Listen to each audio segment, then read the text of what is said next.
So, hello everybody and welcome. Yes, welcome here, welcome back here at BSN Network. Here today, we welcome you back here at BSN Network. This is the BSN Network podcast here today. It is Thursday, August 20th. Hope everybody's having a good day so far and a good rest of their day yesterday. I know I did. It was tough. Yankees lost yesterday, but hey, we'll bounce back. Hopefully, Garrett Cole pitched well. Did not want to get taken out at all. When he got taken out, he was mad. Did not want to get taken out. We'll talk about that coming up later on in the podcast. We got a lot of stuff to talk about today.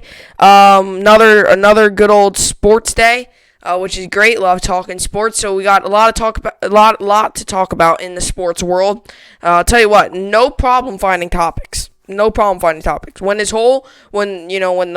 everything was really shut down, okay, we had a problem.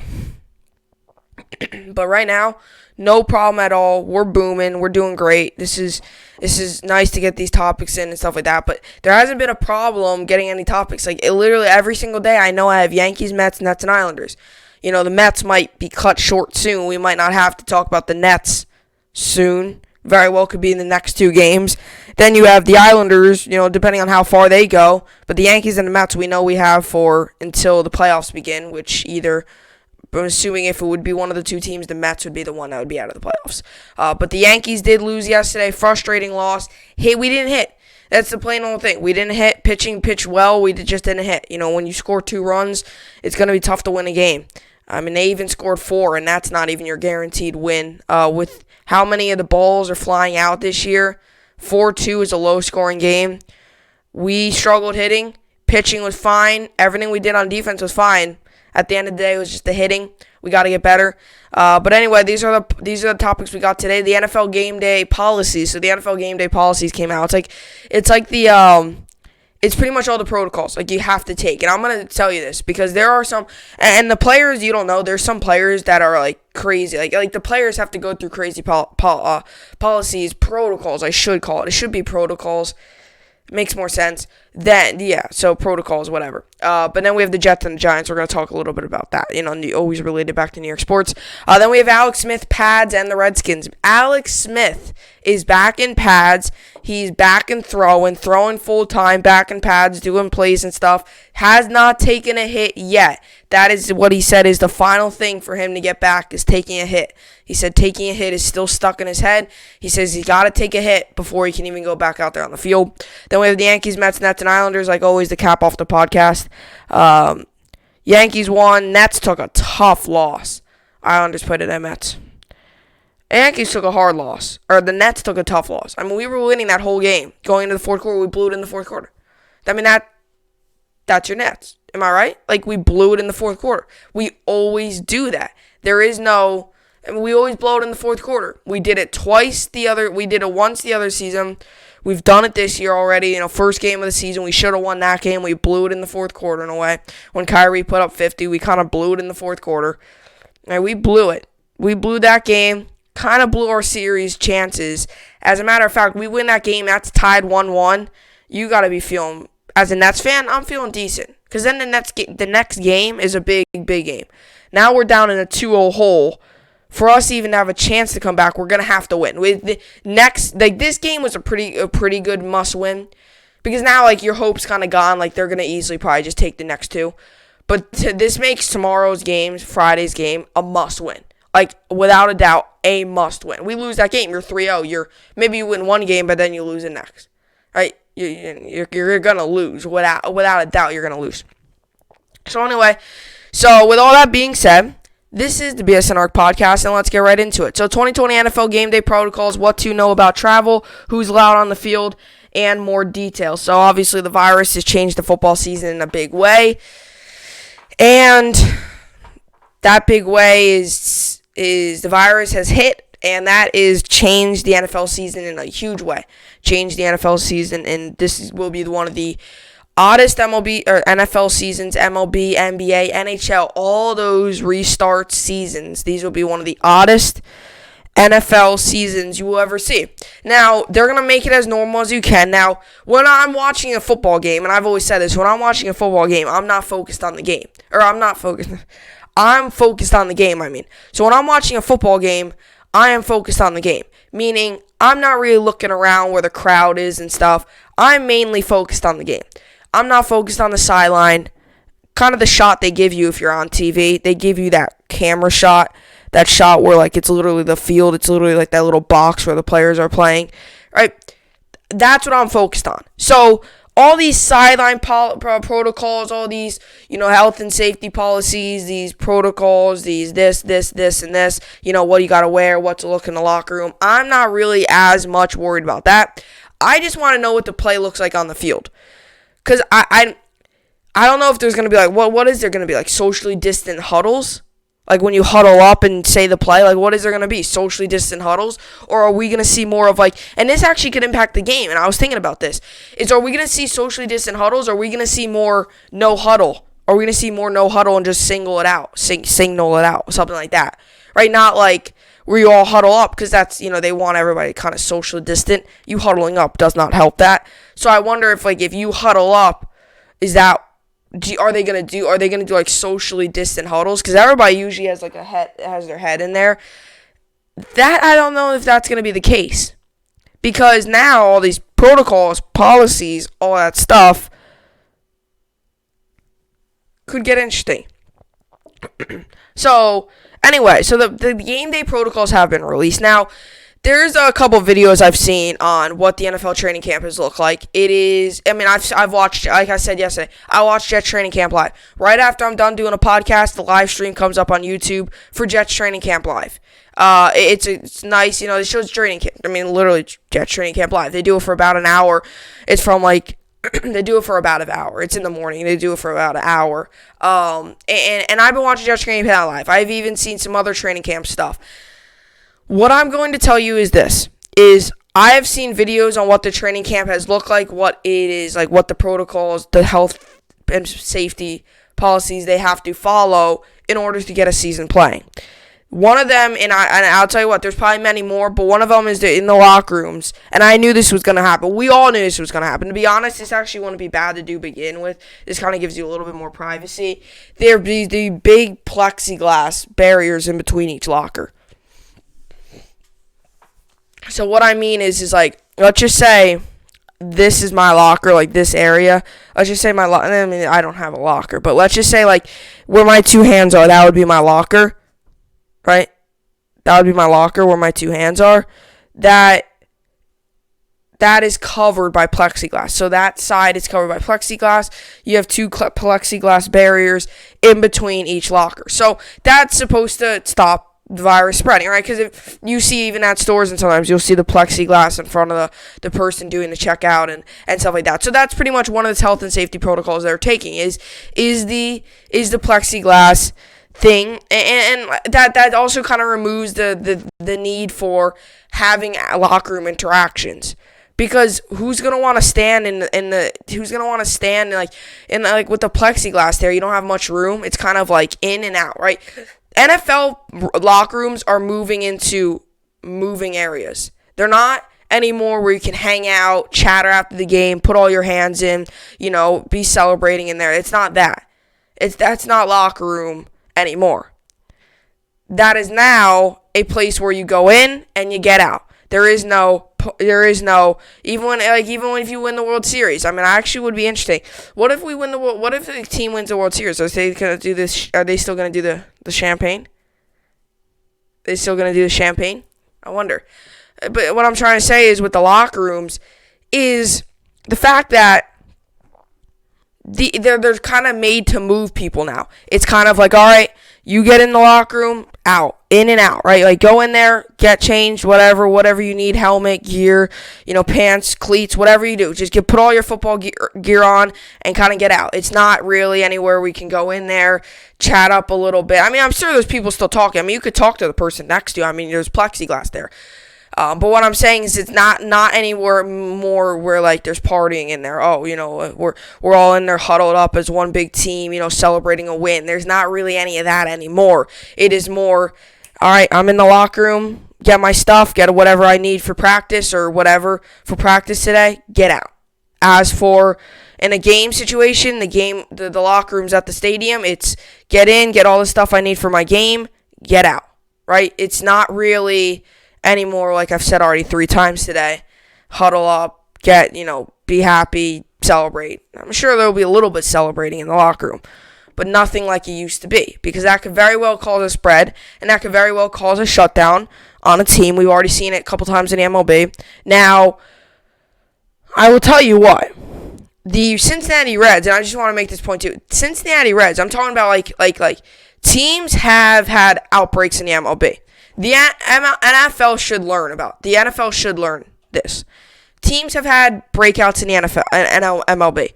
Cincinnati Reds have handled it the best. There was one case on that team in the past, in a couple of days, nobody else got it. So obviously that actually means that they are following the health and safety protocols. Everybody on that team is following the health and safety protocols because everybody on that team is. Because obviously if they weren't, they all would have got that virus. So that one player got it. They were back playing last night.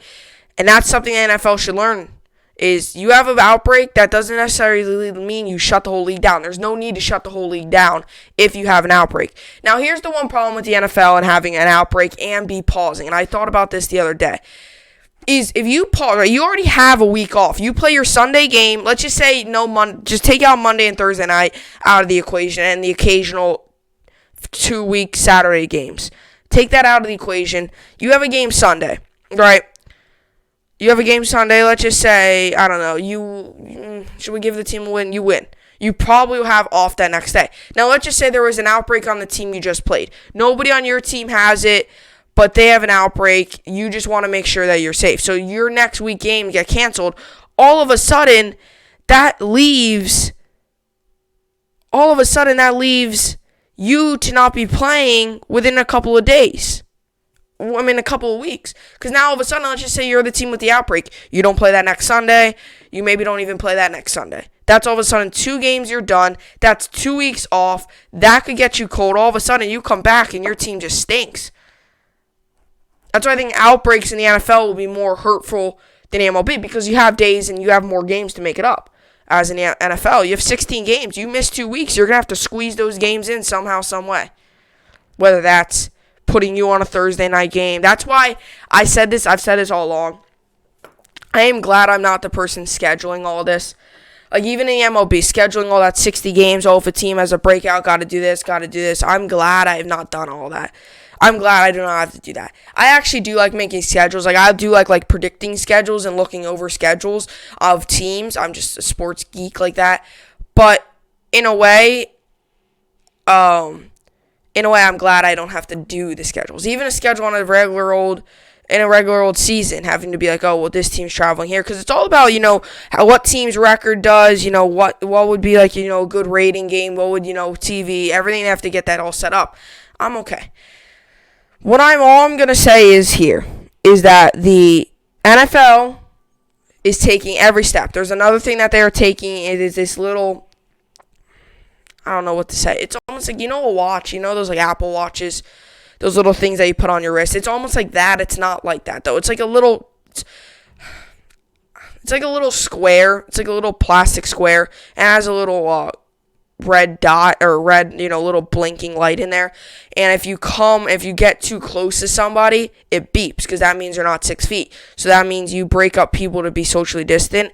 And if you get too close to somebody, it beeps. Then that means you have to move away from people. So the NFL, and you have to wear that, I think, too, on the field, so then on the sideline. The NFL is taking every single precaution they can, because they know they want a season as much as us fans want a season, and that's why I think they're taking every precaution. And when you're not doing a bubble, you have to do precaution. But when you're not doing a bubble, you have to take even extra precautions, because there hasn't been a positive case in the bubble since June 28th, I think. That's almost going on 2 months now. I would hope you're not all of a sudden just going to have a random positive test pop up. If everybody's doing the same health protocols and they didn't leave the bubble, you're not going to get some random thing pop up. You're not just going to get that. You have to get tested every single day, but you're not going to get anything random pop up. So, it is interesting. I guess it is what it is. But this is what you got to go through when there's a pandemic, I guess, and that's what happens when you're playing sports during a pandemic. But I'll tell you what, as an NFL player, I would feel pretty okay with all the protocols that are in place, because you see all the protocols that are in place, all the policies that are in place, and we're going to read more about just game days. You will be blown away. So I think the NFL players have, I think that's where I think the NFL has boomed this. I think the NFL has done well with this. I think they made the right protocols. I think they came to an agreement pretty quickly. There was no MLBPA situation with the NFL and the NFLPA. I think overall, the season's going to probably be a success. And I'm going to make a prediction. I think there might be a couple cases, but all in all, I think the NFL I think is going to be very successul. Because I've seen, and I haven't seen this with the MLB. Maybe the MLB has those as well. We just don't know. I didn't get much action with the MLB. Meaning there's some people that are doing videos of everything that has to go into their watch, the little beeper thingy, the plexiglass. MLB probably has plexiglass and maybe that thing as well, but I haven't seen it yet. What I'm trying to say. I know the MLB and the dugouts have big duct tape X's over certain seats, and you're socially distant from everybody. I guess just what show you got to go to, what you have to go to, and the NFL actually came out yesterday and did say they are thinking about doing a playoff bubble, which makes more sense because there's going to be less teams, and it's going to be easier to do a bubble. As for when you have 32 teams playing on one Sunday, you're going to need 16 football fields. I mean, you're going to always have a bye week. You're always going to have a team on a bye. So you're going to have you're going to need at least 14, 13, 12 football fields. Where can you find 12 football fields? Unless if you have multiple bubbles, like a bubble here, a bubble for the AFC, a bubble for the NFC, a bubble for the AFC East. Yeah, but then what happens? Does the AFC East only play the AFC East? What do you have? The bubble for the AFC East versus maybe, you have to change the schedule. That's the thing with the bubble. Is you have to, if you want to do, that's the thing with the bubble. That's why they're probably going to do a playoff bubble, because there's going to be less teams. And maybe they even start doing a playoff bubble in the championship series when there's this team, then the Super Bowl is at whatever stadium they're going to play with. I would hope by February, all this stuff is kind of gone and it's much better. I think that would probably be the case. Maybe you can get fans in the Super Bowl. I mean, that's you're talking far away from now. We're not even week 1. I don't even know what I'm thinking about the Super Bowl. But you could. Week 1's right around the corner, though. NFL is taking a lot of protocols. 2020 NFL game day protocols, what to know about travel, and who's allowed on the field, and more details. In an NFL season, unlike any other, more changes are in store for the players and coaches as the season approaches. CBS Sports obtained game day protocols agreed upon the NFL and the NFL Players Association that the league sent to its clubs Tuesday. These protocols show just how different the day before a day of a game will be for players in this COVID-19 world. What stands out to me most in these protocols, if necessary, for the traveling club to be in the host city at least one day before the game. That's usually the case, isn't it? Or no? Or do they? Isn't that usually the case? Don't they usually fly in on a Friday or Saturday? See, that wouldn't be, I don't know. So they have to fly in on a Saturday, so that's one less day of practice. That's why I said, even with the MLB, if you see guys not have good years, just completely scratch it, in a way. Don't scratch it, but don't be surprised if players have bad years. Because that's one less day of practice each week. That is more travel, and it's less training. I don't know. To be in the host city at least one day before the game. There had been talk in the NFL circles the last few months that the league could reduce unnecessary risk by having teams take buses or short plane trips to nearby cities the day of the game. But these protocols spell out that the visiting team must be in the team home hotel the night before. Visiting teams will continue with the standard protocol of arriving in the game city the day prior to the game. Reads the protocols to ensure players, coaches, and travel party are isolated within the game. A lodging facility to the administer and Applicable screening and testing and allow for specific game day permission, including hydration and rest. So the Eagles, 91 miles away from New York, still have to be in town on Saturday night before their November 15th match against the Giants. Cincinnati and Pittsburgh will both likely have to fly a day before to their two matchups, despite a less than a 2-hour drive. But the Ravens should still be able to bus to FedEx Field, Baltimore area hotel on the day of October 4th. The matchup. As both teams are required to stay in the team hotel the night before the game, the visiting team will essentially be entirely quarantined at the hotel. No gym, no Uber, no pool, no restaurants. They'll use plastic utensils and have condiments in single serving packets. There's more. All meals must be provided to the players and coaches and staff when traveling with the team. Reads the protocols. Self-serve buffet-style dining, prohibited food service with an attendant maintaining appropriate distancing and using appropriate PPE. Shall be permitted with necessary hydration, must be provided in individual bottles or single cups. I tell you what, there's a lot of protocols that go into this season. Jeez. I feel like I'm reading just stuff that probably going in one year and out the other, because it's just so like who needs to know that they're going to be providing individual bottled and single use cups? Like, I read over these articles sometimes. This was kind of just a quick throw in. I thought they were just going to be about like what's going to happen on the field, not like the hotel. Like, not trying to be mean, but I don't really like it. Permitted when necessary, hydration must be provided in individual bottles or single cups. Like that doesn't. Woohoo! It's nice. Like, I don't know what has to be said there, I guess. Clubs should consider providing welcome attendants or utilizing private on-state vendors at hotels to provide food and drink in rooms upon arrival and over minimum trips to public markets. Members of traveling party may order hotel room service or the food directly to the room and may use third-party food delivery services with contactless delivery, Uber Eats, Grubhub, DoorDash, Postmates. On game day, even stadiums that will permit fans in the stands will not be allowed to have fans near the player entrance. As for the fashion shows, we've come accustomed to the pregame. Only the network personnel with field access will be allowed to film arrivals, and that must be at distance of 12 or more feet. The recommendation is that the robotic or fixed cameras are used in that scenario. You'd think there would be any on-field smoke tunnels considering all the restrictions, but that's not necessarily so. There will be no on-field entertainment in terms of cheerleaders, mascots, or flag runners this season, but the game day personnel who set the team introduction can still be allowed so long as the home team includes the employees in their maximum of 65 game day workers. I don't need to worry about no mascot at the game because the Jets don't have a mascot. We don't have a mascot.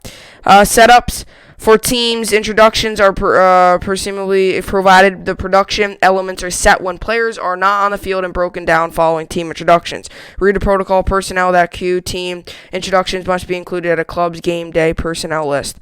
So it looks like each team has like a personnel list, and I guess that's the team. Like that, I guess has to be that person. Players and coaches aren't required to wear a mask, but it's encouraged. Anyone other than a player or a coach in the bench area or with the field access must wear a face covering. When the player goes into the medical tent for evaluation, he must wear a mask. Practice squad players won't be allowed on the sideline during the game.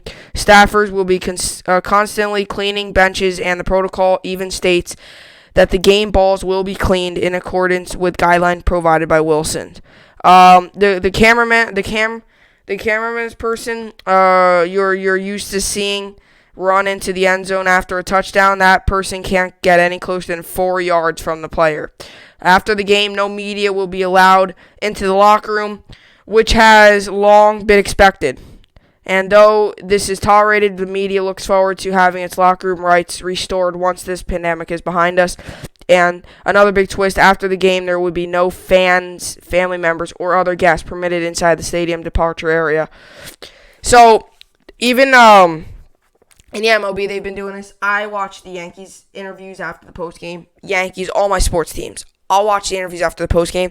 It's a Zoom call. So they will still do interviews. The media won't be there, but they will still be doing interviews. So, for example,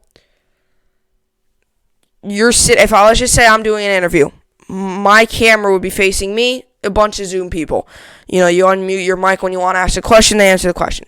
Technically, the media is there, they're just virtually there. Kind of just what everybody's else been doing, I guess. These protocols will definitely be tinkered with throughout the year, but this is generally what all players can expect to start the unprecedented 2020 NFL season.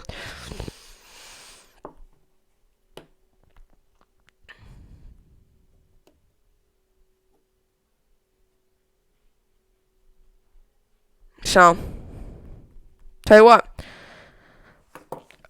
I guess we could come to a conclusion that there's a lot of protocols in place to try and get a season underway. I mean, I guess that's just what kind of happens when you are playing during a global pandemic. I guess you just got to do a lot of protocols, a lot of just stuff like that, and that it stinks. It stinks that we have to do that, but I guess at the end of the day, it is whatever is best for the players, whatever is best for the coaches, and it's all in all, whatever is just best for, just fans, because fans, it's going to be odd watching this as a fan because it's not going to be your normal. I was thinking about that in your normal season. I was thinking about that for the NBA. Like, why aren't they cleaning the balls in the NBA? I guess bubble, it's completely different. Like, you haven't had a case since June 28th. I know, and that's what kind of his big thing. You don't want to all of a sudden back up and be like, oh, we don't need to test regularly. We'll just play. Like, you don't want to do that. You still want to make sure they have to test every day and still continue that stuff. I mean, the players test every single day. I mean, they literally test every single day. So, probably right now, players are waking up in the bubble going to get tested. That's usually the first thing you do when you get up. There's been many players that have YouTubed the bubble to show what's going on inside of it, and they get tested every single day. They get up, kind of just throw on clothes, brush their teeth, probably get tested. And then they go on with the rest of their day, whether that's getting treatment, whether that's getting practice, whether they have a game, if they're in the playoffs, whatever the case may be, that's what they do. So, it's been interesting, but I'll tell you what, it's been interesting, but I mean, in regards to the ball, I said this about the NBA, MLB, not the NHL, because the NHL you don't have to worry about. Nobody's really touching the puck, and if you're touching the puck, you got gloves on.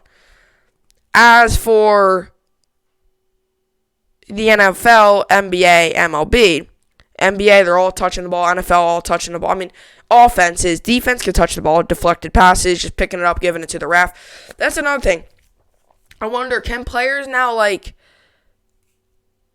so are there going to be still touchdown celebrations? What are going to be the touchdown celebrations? Because it's almost like a walk-off celebration in baseball. They got to be socially distant, although not every team follows that. I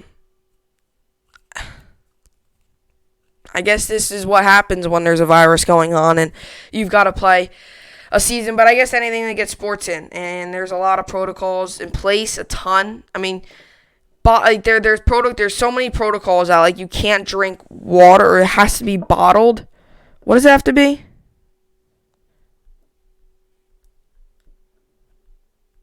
PPE shall permitted when necessary. Hydration must be provided in individual bottles or single-use cups. So individual bottles mean if I'm gonna get a bottle of water, it's just in that bottle. Or single-use cups mean I guess a regular old solo cup or whatever, or I don't know.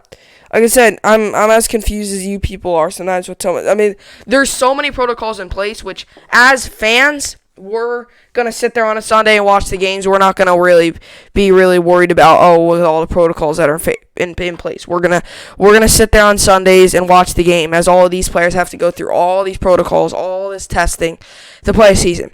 So. But I guess at the end of the day, it is whatever to keep the players safe. It is whatever to play a season. And it's just, I guess, whatever to bring entertainment to people. That's really the big thing. And I just hope there's not many cases that pop out of this thing. I really hope that. I just hope there's not many cases that pop out of it. There might be a few cases, but at the end of the day, it really just matters is, can you limit the cases to not that many, and can you just play a season healthy, safely, and just better. That's another thing. The travel is insane. Like, they have to take, they have to be there the night before so they can get, so much. That's what I'm saying. I feel like these guys, it might be harder for them to focus on the season. It might be hard. It might be hard, with everything going on, all the testing policies, even they got stuff about the drinking drinks and water and stuff. It has to be in either a single cup, a single-use cup, or, people. I don't know really how these players are going to be able to focus on. So much stuff is going around them. They're going to have to, it's going to be tough, I feel like, for them to really hone in and focus. That's why I think without the fans, it actually kind of helps them, because now, that's one thing out of the picture. Now you can really just zone in, block everything out, and focus, right? Guess that's what you could do. I guess this is what happens when, like I said multiple times, when you're playing during a pandemic, you're trying to get a season. Guess that's what happens. I guess that is really what happens. So, anyway, that's what I got for the protocols on health and safety. I'm sure some of it's like the fans. Gotta wear a mask. Gotta be socially distant. Purell, temperature check. Sure, they get a temperature check before they come into the stadium.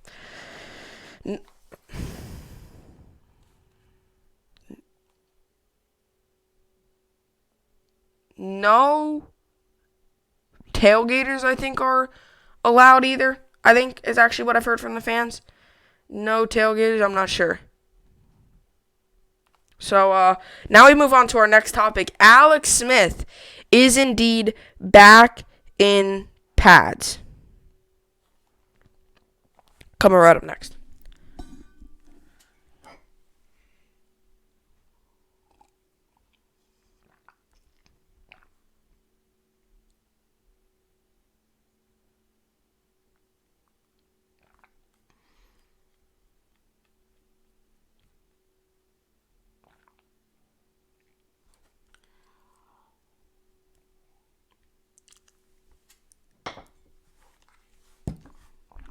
Alrighty, so Alex Smith says seeing if he can take a final hurdle in return from leg injury.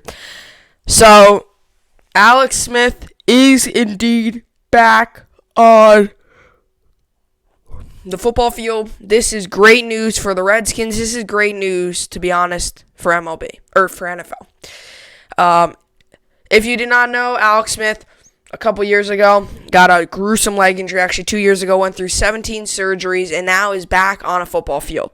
It was unbelievable what he had to go through. It was unbelievable what he did to get through it. A lot of rehab, just a lot of pain, gruesome stuff like that. And he's still back on a football field. So Alex Smith says he's back. He is training. He was throwing. He was doing all that stuff. There's pictures of him throwing and stuff. It's great news. There's one picture of him throwing.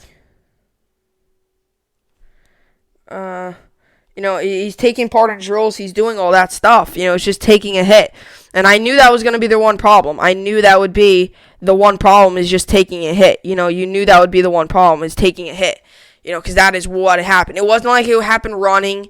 It wasn't like it happened, trying to, if you were a running back, trying to juke a guy out. It wasn't like that. It was taking a hit. And that's, everybody, if something happens, even sometimes if, you would to get, I don't know. Let's just say something happens. You're running and something happens to your leg. All of a sudden, you don't want to run.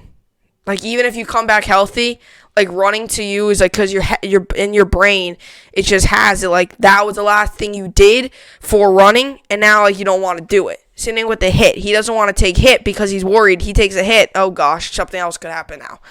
That's the one thing. That's why I think what should happen is I feel like what they should do is, and they did this with the quarterbacks too on the Jets. When I was at training camp, what they would do is they would, maybe, was this the quarterbacks? Maybe. I don't know. I know Darnold would get the ball. He would, step back. He would step back, and somebody would come over there with, a little, a practice dummy thing and, kind of push him. Somebody else would push him. So then he keeps his legs going. He would go in between these little, kind of foam leg pieces. He would go in there, do, his footwork. And then, like, they would keep hitting him. I would imagine that could be one way they get him back into the hitting routine, is have somebody, like, with a foam. It's all foam in there. It's just like a dummy thing. It's like a little thing with straps on the back where you can hit him. Just do that to him. Do it to him. Maybe, like, up here. Do it to him for maybe, like, a minute while he's trying to throw. And then maybe that can get him back into the groove. Like, and that's not a real hit.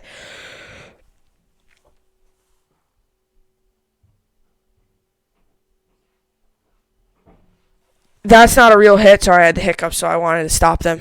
That is not a real hit, but it gives you something to kind of really get like back into the groove. Like, maybe, okay, well, I know I could take a hit, all right, that, he starts hitting you, hit him, keep hitting him. Maybe that can get his brain back on track, being like, okay, I could take somewhat of a hit, but you don't realize, people, when these guys are coming in as fast as they come in and they hit you, it is painful. That's why you get these quarterbacks. That's why some of them don't always last long. They're getting hit so hard, and that's what these running backs. They're getting tackled almost every single play. That's what's just so crazy about them. So for him, getting hit is the big thing. And I've always thought of this, and like I said, I don't want to push it. I don't want to sound stupid. Like, what if you have somebody just come over and kind of wrap him up? Like a player come over, kind of wrap him up. Don't hit him. Don't sack him. Kind of just wrap him up. Just to get him back into the feel of things of getting hit. Don't just have your like Ryan Kerrigan or somebody like that, your best defensive lineman, or Chase Young. Don't just have Chase Young just fly in there and sack him. Maybe have like a guy, maybe not as good, just come in there and wrap him up. Maybe pick him up a little bit, or wrap him up, maybe kind of push him a little bit to kind of just get back into the groove. Because that is going to be one big thing. He can't step out there on a football field until he has taken a hit, Because you could throw and be like, oh, I'm running and all that stuff all you want.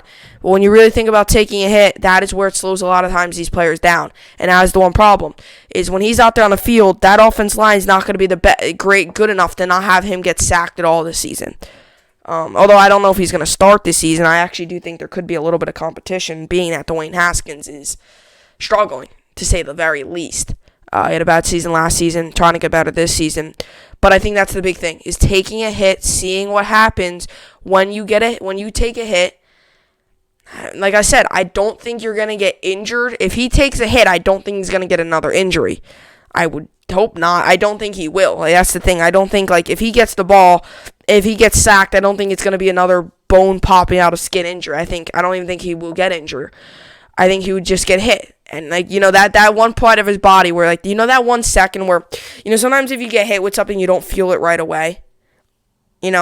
Sometimes if he were to get hit, that, like, 1 second right there, he's going to be like, took a hit. It's going to be interesting. I would like to see him take his first hit. You might actually see him be a little bit of a different quarterback this season. You might see him, maybe if a guy's coming after him, just absolutely running. Like, absolutely just running out. Not really kind of staying in the pocket, on his blind side. If he even hears him coming, he's running, and he just throws out of bounds.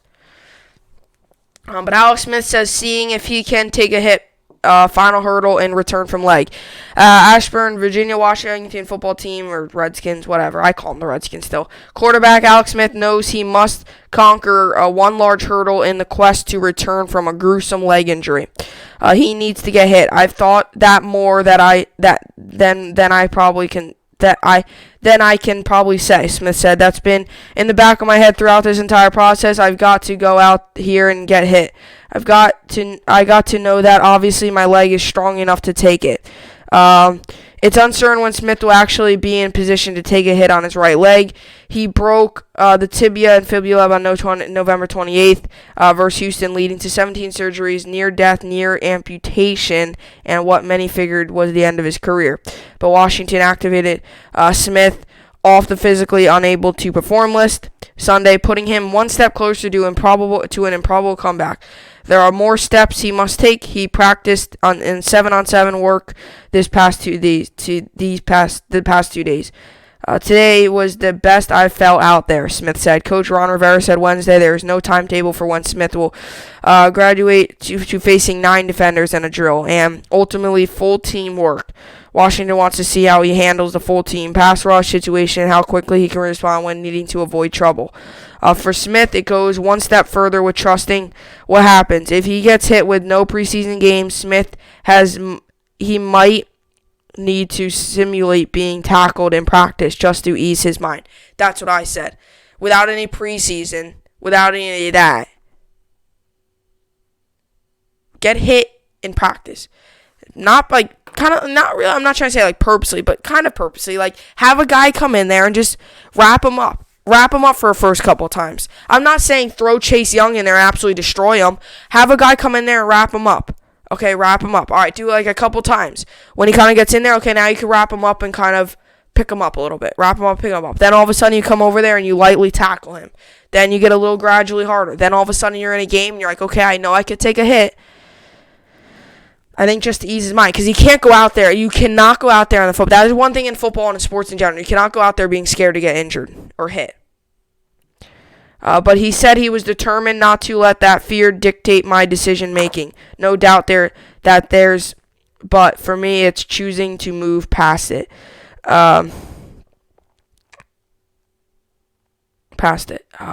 Before he reaches that point, there's more that Smith must show. During 7-on-7 work, he looked like a mature quarterback. In the first 2 days of camp, he's been largely accurate. Rivera likes how he gets his feet moving in sync with his eyes, improving the accuracy. Rivera referred to him Tuesday as a wily veteran, and it shows Wednesday. His 3 snaps in 7-on-7 red zone work featured quick decisions, making completed throws, mostly 10 yards of the line.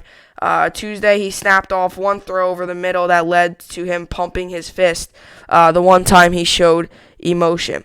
But he's also not facing a pass rush, which remains the key. The biggest thing for him is always going to be like the footwork, the quick feet, moving, quick decisions, stuff like that. Rivera said, we've got to that, and we've got to see how he's moving. Rivera said they'll ease him back into 11-on-11 work, but he wants him facing 9 defenders at some point so they can simulate pass rush for him, and he can know where the pressure is coming from and rushers are unblocked. As the rushers are unblocked, without the threat of being hit. So we can watch his movements as he escapes. Rivera said, with time, everything's a process, everything's a step forward, everything's about his foot speed, and quickness. His decision making. He's done a great job. We're not trying to hurry anybody through. That's why there is no timeline. We want to make sure if he has to play, he can protect himself. Rivera said he and Smith talked a couple times about what they want to see, mainly how Smith protects himself. There's a lot more of this article.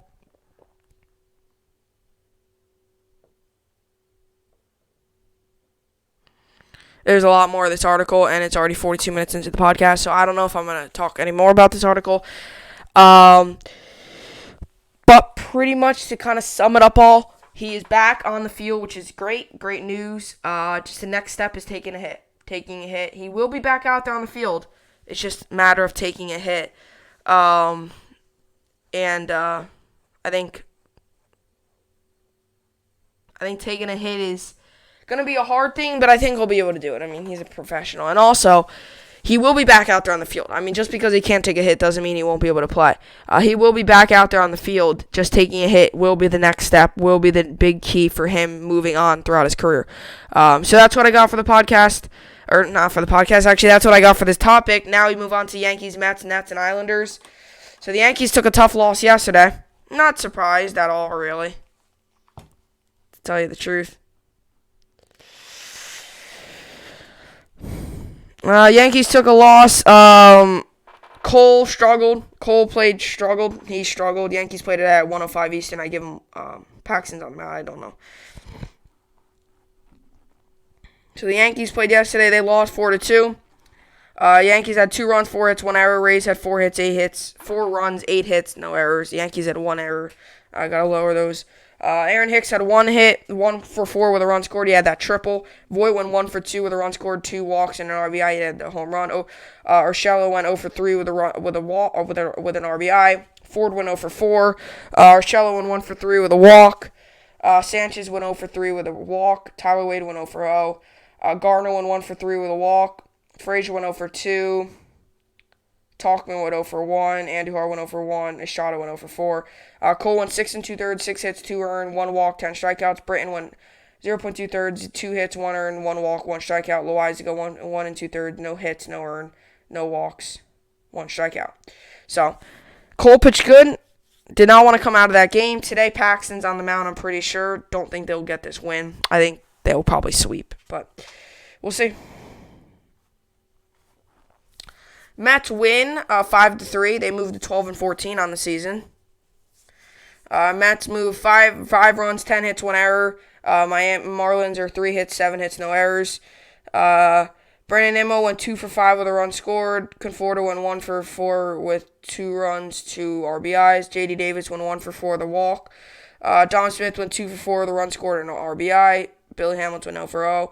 Cano went 0 for 3 with a walk. Pete Alonso went 1 for 3 with a run scored and a walk. Guillermo went 2 for 4 with a walk with an RBI. Ramos went 1 for 3 with a RBI, and a Rosario went 0 for 4.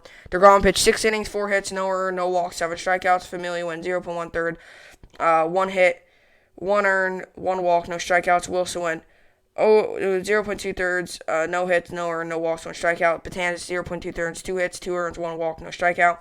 And Diaz went 1 1/3, no hits, no earned, 1 walk, 4 strikeouts. So the Mets grabbed that win they play today. Also, they'll win it again. They'll probably get another win against them. And now we move to the Nets. The Nets choked yesterday. Actually, I'm going to give the Yankees a win, I guess. I don't know. It should be interesting. But the Nets and Raptors played yesterday, and the Nets blew the game. We only scored 19 points in the fourth quarter. We lose by 5, 104-99. We move to 0-2 in the series. We are down now 2-0. Joe Harris leaves the campus. He will not be with us for the next 2 games if he comes back today or tomorrow. So, it's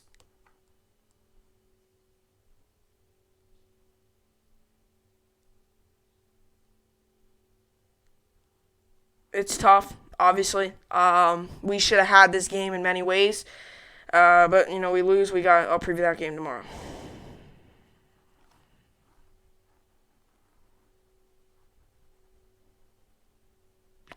So now we move on to the Islanders. The Islanders play today, 8 p.m. 3-1 series lead. I say the Islanders clinch it tonight. There's only so much you can do as a team down 3-1. There's only so much you can do when you're down 3-1, and that's a proven fact. You can't do everything when you're down 2-1. But, obviously in regards to Islanders, I think the Islanders are a very good team.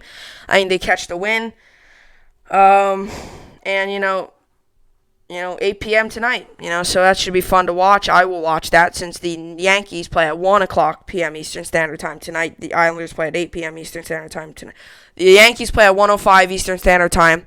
The Islanders play at 8 p.m. Eastern Standard Time. So that is good.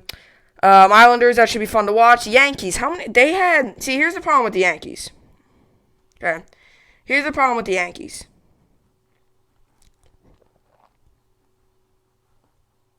Okay, they play the Mets tomorrow as well. They open up a 3-game set against the Mets.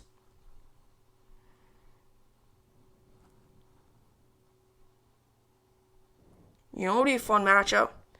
Garrett Cole, DeGrom. That can't happen this series, but it could very well happen in the next Mets series. But anyway, the Yankees, they had 4 hits. That's what I'm talking about. You can't win a game with 4 hits. The Yankees were struggling hitting.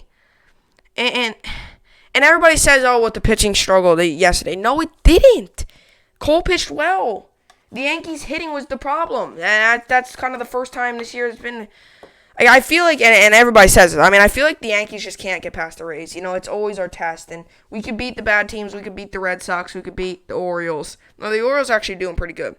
Can't beat the stupid Rays. And it's frustrating as a fan because we know we can beat them. We know we're better than them. But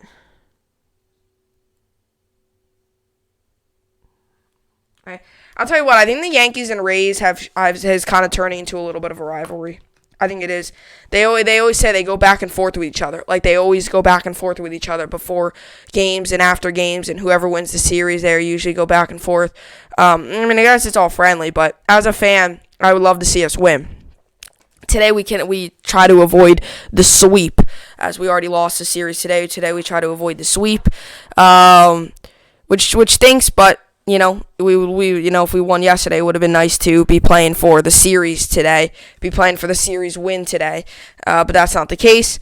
We lose the series, but it is what it is, I guess. So the Yankees have to bounce back today. We cannot get swept by the Rays. That would not be nice. But the Yankees, hopefully Paxton can get on the mound. That's why I said the Yankees just get a win, because we cannot get swept. I feel like they're going to have a different chip on their shoulder to go out there and play. Although Paxton's on the mound, that's where you got to watch out. Paxton and Happ, you got to watch out there. Paxton, Happ, Tanaka, you got to watch out.